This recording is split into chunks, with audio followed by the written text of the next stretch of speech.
Денеска во Кривичниот суд почна судењето за поранешниот вице-премиер Артан Груби за злоупотреба на службената положба за државна лотарија.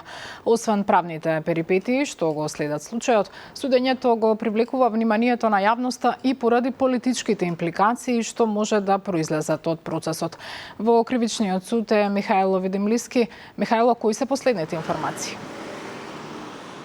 Така е, Бубе, денеска овде во Скопскиот кривичен суд започна судењето против поранешниот прв вице-премиер Артан Груби, на кој што му се суди за злоупотреба на службената положба и овластување, односно за спорните набавки на видеолотарески апарати во Државна лотарија на Македонија.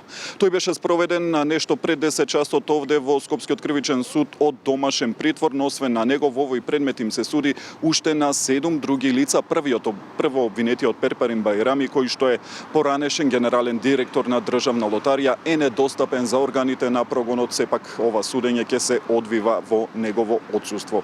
Помеѓу обвинетите исто така е и Методија Димовски, поранешниот генерален секретар на влада. Сите се обвинети за истото кривично дело, злоупотреба на службена положба и овластување. Дело според кривичниот законник им се заканува казна затвор од 1 до 5 години.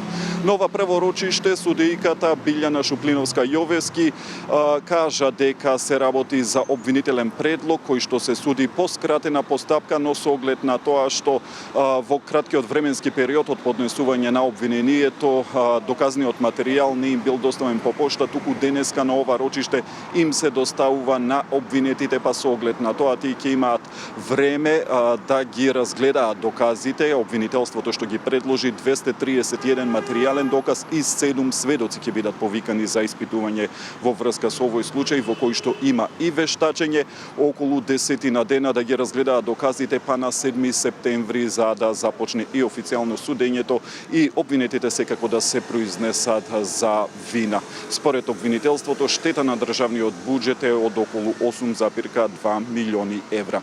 Како што кажав, Бубе, на 7 септември продолжува судењето за овој случај, ќе го следиме и понатаму. Ова се за сега деталите овде од судницата во Скопскиот кривичен суд.